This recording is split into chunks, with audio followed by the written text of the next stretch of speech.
Ποιος είναι ο σκοπός του βιβλίου? Ναι, ποιος είναι ο σκοπός του βιβλίου? Είναι μία ερώτηση η οποία την απαντάω ήδη μέσα στο βιβλίο, αλλά θα την πούμε και προφορικά. Ο σκοπός του βιβλίου είναι ο άνθρωπος να αποκτήσει επίγνωση των δυνάμεών του, να γνωρίζει τις ανθρώπινες δυνάμεις τους.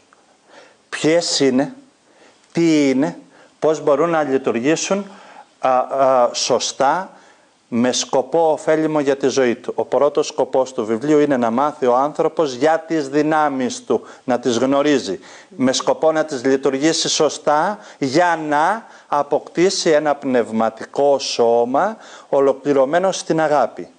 Ο σκοπός του βιβλίου είναι να αποκτήσει ο μελετητής που διαβάζει, ο αναγνώστης που διαβάζει, ο ακροατής που ακούει, ένα πνευματικό σώμα αγάπης.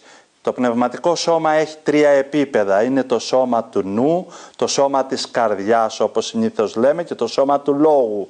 Και του εσωτερικού μας λόγου και του εξερχόμενου. Το πνευματικό σώμα πρέπει να είναι ενιαίο, ολοκληρωμένο στην αγάπη. Αυτό είναι η προϋπόθεση για την ταύτιση του ανθρώπου, για την ολοκληρωμένη ταύτιση του ανθρώπου με τον Θεό, με τη ζωή, με την ευτυχία, με την χαρά της υπάρξεώς του. Ξεκινάω μάλιστα και λέω στις πρώτες σελίδες, γράφω ότι ο σκοπός του βιβλίου είναι αυτός που σου είπα, ώστε ο αναγνώστης προτού διαβάσει το βιβλίο ακόμα να γνωρίζει ποιος είναι ο σκοπός του βιβλίου και για ποιο λόγο το διαβάζει. Αυτή είναι η απάντηση στην πρώτη ερώτηση. Ωραία, πολύ ωραία. Να συνεχίσουμε.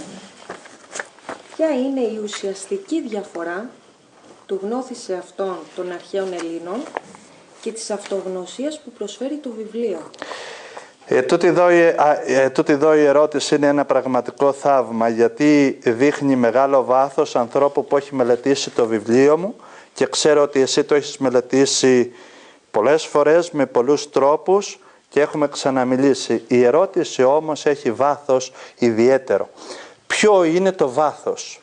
Ποια είναι η διαφορά μεταξύ του γνώθησε αυτών των αρχαίων Ελλήνων και όλων των άλλων ανθρώπων που είπανε γνώθησε αυτόν με το βιβλίο που μιλάει για το γνώθησε αυτόν? Γιατί η αυτογνωσία σημαίνει γνωρίζω τον εαυτό μου. Φαινομενικά δεν υπάρχει διαφορά. Αυτό είναι η επιφάνεια. Ο σοφός νους, ο φιλοσοφικός νους, είτε αρχαίος, είτε προϊστορικός, είτε σημερινός, τι λέει? Γνώρισε τον εαυτό σου. Να μάθεις το γνώθεις του εαυτού σου. Ποιος είσαι, τι είσαι, που πας, γιατί πας, τι σκοπεύεις να κάνεις. Μέσα στο γνώρισε τον εαυτό σου υπάρχουν πολλές σκέψεις, βαθιές σκέψεις, οι οποίες οδηγούν σε ένα μεγάλο ιδεόκοσμο, στο τι είναι η ζωή, τι είναι ο άνθρωπος, τι είναι η δημιουργία και γενικότερα πολλά προβλήματα της ζωής και του ανθρώπου. Φαινομενικά λοιπόν είναι το ίδιο, λέγανε οι αρχαίοι Έλληνες. Γνώρισε τον εαυτό σου, γνώθησε αυτόν. Λέει η Παλιά Διαθήκη, άνθρωπε γνώρισε τον εαυτό σου, μήπως δαπανίσεις τη ζωή σου έξω από τον εαυτό σου στα γύρω του. Φαινομενικά είναι το ίδιο, αλλά υπάρχει μια τεράστια διαφορά. Οι αρχαίοι Έλληνες λέγανε γνώρισε τον εαυτό σου και μετά θα δεις τι θα κάνεις με αυτόν, με τον εαυτό σου. Θα γνωρίσεις πρώτα τον εαυτό σου. Ο εαυτός μας έχει ένα αρνητικό κομμάτι. Τον μικρό άνθρωπο, τον μουντό άνθρωπο. Έχει όμως και ένα θετικό κομμάτι. Τον καλό εαυτό μας, τον άνθρωπο που αγαπά, που σέβεται αυτό. Μετά λέει, αφού γνωρίσεις τον εαυτό σου, θα δεις τι θα κάνεις με το γνώθησε αυτόν. Η Αγία Γραφή, η Παλιά Διαθήκη, λέει γνώρισε τον εαυτό σου και ο εαυτός σου έχει αρνητικό εαυτό, έχει και θετικό. Αφού γνωρίσεις λοιπόν το αρνητικό και το θετικό, να οδηγήσεις το αρνητικό κομμάτι σου στο θετικό. Αυτό προτείνει. Ναι. Αλλά και τα δύο όμως δεν έχουν σχέση με αυτό που λέω εγώ. Η αυτογνωσία που δίνει το βιβλίο αυτό έχει βάση και θεμέλιό της το απαρνησάς το εαυτό, να αρνηθείτε τον εαυτό σας. Και ολοκληρώνεται με το γίνεται τέλειοι. Ακολουθώ δηλαδή κατά πόδας τον λόγο του Χριστού, ο οποίος λέει απαρνησά το εαυτόν. Ποιον εαυτόν? Και τον αρνητικό και το θετικό. Πρέπει να αρνηθείς και τον αρνητικό εαυτό σου, γι' αυτό γνωρίζεις τον εαυτό σου, και τον θετικό να τον αρνηθείς, και το αρνητικό και το θετικό σου σαν δύο ποτήρια θα υπηρετήσουν τον θεϊκό άνθρωπο της ψυχής, το ευγενικό όν της ψυχής, τον άριστο άνθρωπο, τον τέλειο άνθρωπο, το ανθρώπινο όν αυτό, το οποίο ζει και η ύπαρξή του είναι ευτυχία, η ύπαρξή του είναι ζωή, η ύπαρξή του είναι χαρά, αγιασμός.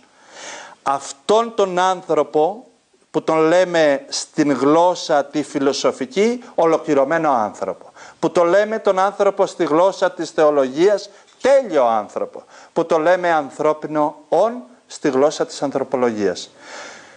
Τον ολοκληρωμένο άνθρωπο. Έτσι των αρχαίων Ελλήνων λέει γνώρισε τον εαυτό σου και θα δεις τι κάνεις. Η Παλιά Διαθήκη λέει γνώρισε τον εαυτό σου, αλλά πήγαινε στο γίγνεσθε που είναι πιο δυνατό. Το γίγνεσθε τι γίνεσαι, τι θα γίνεις. Αυτό είναι σπουδαίο, το τι θα γίνεις. Είμαι αυτό που είμαι, αλλά τι πρόκειται να γίνω. Και ο Χριστός λέει κάτι άλλο, αρνήσου τον εαυτό σου. Δεν σε ρωτάει αν είσαι καλό ή όχι.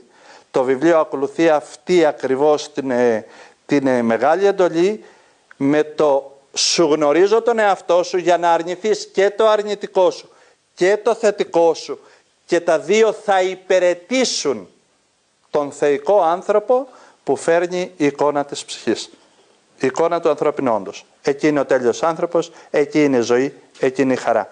Γιατί και ο αρνητικός δεν είναι καλός, αλλά και ο θετικός άνθρωπος, αν φύγει αυτό που στηρίζεται, η θετικότητα που στηρίζεται, είτε είναι υγεία, είτε είναι λεφτά, είτε είναι η κοπέλα σου, είτε είναι τα νιάτα σου, είτε τα πλούτη, είτε η δόξα, κάποια στιγμή θα φύγουν αυτά και πού μένει ο θετικός άνθρωπος? Οπότε αυτό ήθελα να σε ρωτήσω. Ο θεϊκός άνθρωπος είναι κάτι διαφορετικό από το θετικό άνθρωπο. Ασφαλώς. Αυτή τη διάκριση την έχουν ελάχιστοι άνθρωποι πετύχει πραγματικά. Ο θετικός άνθρωπος έχει πιο φανερά ζυγώσει τον θεϊκό άνθρωπο, αλλά δεν είναι θεϊκός. Ο θετικός μπορεί να είναι δαιμονιώδης, μπορεί να αποδειχτεί εγωιστής, μπορεί να αποδειχτεί, αν του πάρεις αυτά που τον αναδεικνύουν θετικό, την υγεία. Μπορεί να κλονιστεί και να βγει ένας πικρός άνθρωπος, να βγει ένας μελαγχολικός άνθρωπος. Φαίνεται θετικός, θέλει να δημιουργήσει, θέλει να φτιάξει το σπίτι του, τα αυτοκίνητά του, ωραία. Καλά μέχρι εκεί, να δημιουργήσει. Αν όμως δεν τα καταφέρει να δημιουργήσει, μήπως ο θετικός νους του γίνει πικρός? Ο θετικός άνθρωπος είναι ο άνθρωπος που ψάχνει να σε κάνει ένα νου ωραίο, φιλοσοφικό, αλλά αποτυχαίνει. Μήπως μετά κάτω από την αποτυχία βγει πικρός? Είναι αυτό που παθαίνουν συχνά πυκνά οι άνθρωποι των θρησκειών. Οι πιστοί των θρησκειών δεν γίνονται όπως λένε οι θρησκείες τους. Και οι θρησκευτικοί ηγέτες συχνά πικραίνονται και γίνονται θετικοί μεν, αλλά πικροί δε. Αυτή η τεράστια διαφορά. Ο θεϊκός άνθρωπος εκφράζει την εικόνα της ψυχής έτσι που και στα αρνητικά του και στα θετικά γεγονότα της ζωής του παραμένει άνθρωπος, είναι ακέραιος, έχει το άρωμα του ολοκληρωμένου ανθρώπου. Έχει το άρωμα του ανθρώπου.